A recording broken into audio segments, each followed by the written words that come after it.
और आज आपको बताया कि आजम खान को आज 7 साल की सजा हो गई है। 7 साल की जेल की सजा हो गई है। रामपुर जेल भेजे गए हैं आजम खान और उनकी पत्नी और बेटे को सभी को 7-7 साल की जेल की सजा सुनाई गई है। और इस पर अगर हम अखिलेश यादव की बात कर ले तो उन्होंने भी अपने प्रतिक्रिया दी है और इसको कहा है कि वो मुसलमान हैं इसलिए उन्हें सजा मिली है। और इस पूरे मामले पे एडवोकेट ने क्या कुछ कहा है, पहले उस पे एक नजर डालते हैं फिर चर्चा करते हैं। इसमें 7 साल की सजा हुई है और इसमें जो मैक्सिमम सजा वो 7 साल की है और सजा तीनों लोगों को हुई है।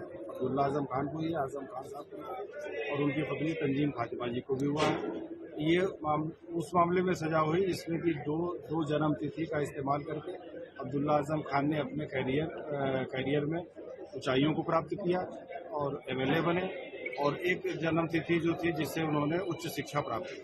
तो ये दोनों चीजें साइमल्टेनियसली इन्होंने पहले जहां पे इनको जिस जन्म तिथि से लाभ मिला उसको लिया, बाद में इनको लगा कि एमएलए बनना है तो इन्होंने अपना जन्म तिथि 90 कर दिया और जब 90 किया उसके बाद से इन्होंने एमएलए का चुनाव किया। जी हाँ, क्योंकि जब अब्दुल्ला आजम खान जब प्राइमरी शिक्षा ग्रहण कर रहे थे उस समय गार्जियन उनके माता पिता ही होते हैं और उन लोगों ने ही इनकी डेट ऑफ बर्थ लिखवाई थी। और जब ये माइनर थे तो इनके पिताजी मोहम्मद आजम खान साहब ने अपने सिग्नेचर से इनका एक पासपोर्ट बनवाया था जिसमें इनकी डेट ऑफ बर्थ 93 लिखी गई थी और उसी पासपोर्ट पे इनका पासपोर्ट दोबारा रिन्यूअल भी हुआ था जिसमें एक 93 लिखी गई थी। बाद में इनको लगा कि 2017 में इनको चुनाव लड़ना है तो 93 की डेट ऑफ बर्थ से चुनाव नहीं लड़ सकते थे। फिर एक 2015 में एक जन्म प्रमाण पत्र बना जिसमें कहा गया कि इनकी डेट ऑफ बर्थ 90 है और 90 के आधार पर ही इन्होंने चुनाव लड़ा। वो चुनाव भी चैलेंज हुआ था और काफी लंबी लड़ाइयां उसमें सरकार ने भी लड़ी, एक्यूज ने भी लड़ी और उसके बाद भी ऑनरेबल हाई कोर्ट ने, ऑनरेबल सुप्रीम कोर्ट ने उनके एमएलए के सारे जो मामले थे उनको निरस्त किया और कहा कि नहीं, ये जो डेट ऑफ बर्थ है वो गलत है। उसी पे क्रिमिनल मुकदमा यहाँ पे दर्ज हुआ था जिसमें आज इन लोगों को सजा हुई है। 7 साल की सजा हुई है मैक्सिमम, बाकी 420 में 3 वर्ष की हुई है, 467 में 3 वर्ष की हुई है, 471 में 2 वर्ष की हुई है, 120 में 1 साल की हुई है और लगभग इनको टोटल मिला के 45,000 रुपये का जुर्माना इन लोगों को हुआ। तीनों लोगों को सारी सजा एक साथ चली।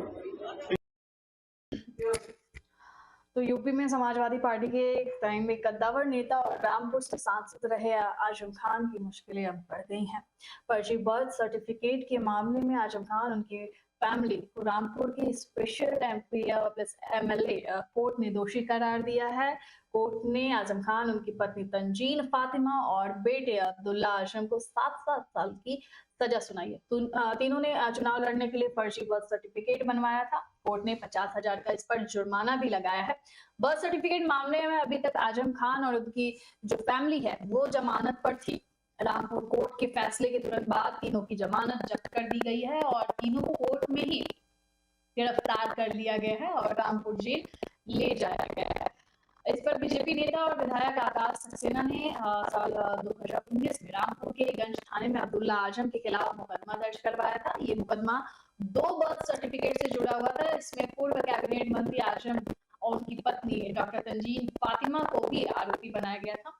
पुलिस ने इस मामले में चार्जशीट कोर्ट में दाखिल की थी। रामपुर की स्पेशल कोर्ट के मजिस्ट्रेट ट्रायल शोभित बंसल ने तीनों को सजा सुनाई है और सजा सुनाने के बाद अखिलेश यादव की इस पर प्रतिक्रिया सामने आई है। क्या कुछ कहा अखिलेश यादव ने, एक नजर और उनके परिवार को न्याय मिलेगा।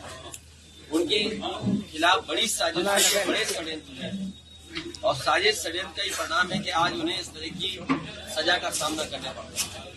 और उन्होंने यूनिवर्सिटी बनाई और बीजेपी के लोगों का कहना है, बीजेपी के अंदर के लोग हैं, जो अंदर लोग बैठे हैं, उन लोग ने कहा कि आजम खान साहब मुसलमान है इसलिए उन्हें इस तरह की सजा का फेस करनी पड़ रही है। तो अखिलेश यादव ने ओवरऑल योगी सरकार पर निशाना साधा है। समाजवादी पार्टी की जो नेता रहे आजम खान और उनकी मुश्किलें लगातार बढ़ गई है, कम होने का नाम नहीं ले रही है। और अगर हम समाजवादी पूरा मामला आपको बताएं तो 2017 के यूपी विधानसभा चुनाव से जुड़ा हुआ है।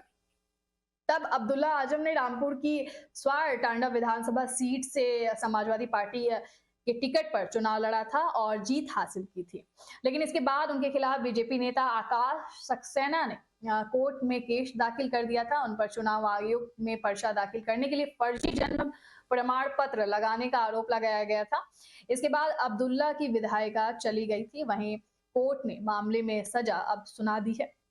इसको लेकर अगर अखिलेश यादव की बात करें तो उन्होंने योगी सरकार पर निशाना साधा। उन्होंने कहा कि आजम खान मुसलमान है, इसलिए उनको इस तरह की सजा का सामना करना पड़ रहा है। इसके साथ ही अखिलेश ने सोशल मीडिया प्लेटफॉर्म पर पोस्ट करते हुए लिखा कि माननीय आजम खान जी और उनके परिवार को निशाना बनाकर समाज के एक पूरे हिस्से को डराने का जो खेल खेला जा रहा है, जनता वो देख रही है और समझ भी रही है। कुछ स्वार्थी लोग नहीं चाहते कि शिक्षा तालीम को बढ़ावा देने वाले लोग समाज में सक्रिय रहें।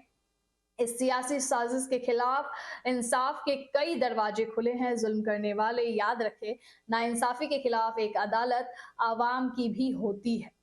उधर बीजेपी के प्रवक्ता राकेश त्रिपाठी ने कहा कि आजम खान ने सत्ता के रसूख में कानून को अपने बूटों तले रौंदा है।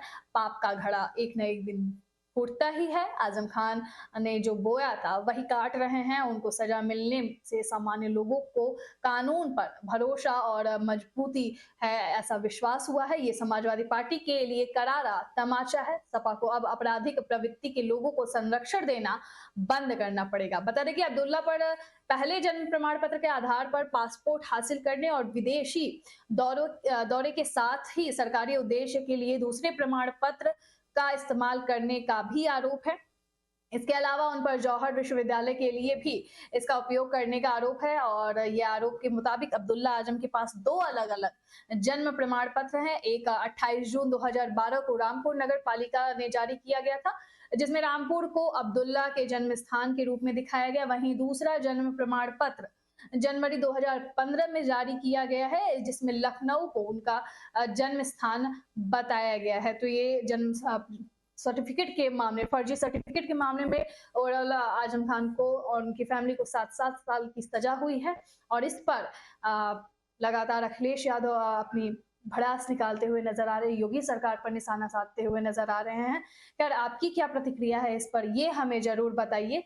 कौन सही कौन गलत, इसका फैसला जनता जनार्दन ही करे तो ज्यादा बेहतर है। खैर, क्या कुछ है वो हमें जरूर बताइए। अभी तक सब्सक्राइब नहीं किया है तो प्लीज सब्सक्राइब कीजिए खबरों का अड्डा हमारा यूट्यूब चैनल, और साथ ही फेसबुक और इंस्टाग्राम पर हमें फॉलो करना ना भूलिएगा। खबरों का ज्यादा डोज चाहिए तो हमारे वेबसाइट खबरों के अड्डा को विजिट करना बिल्कुल भी ना भूलिएगा। फिलहाल के लिए इजाजत दीजिए, नमस्कार।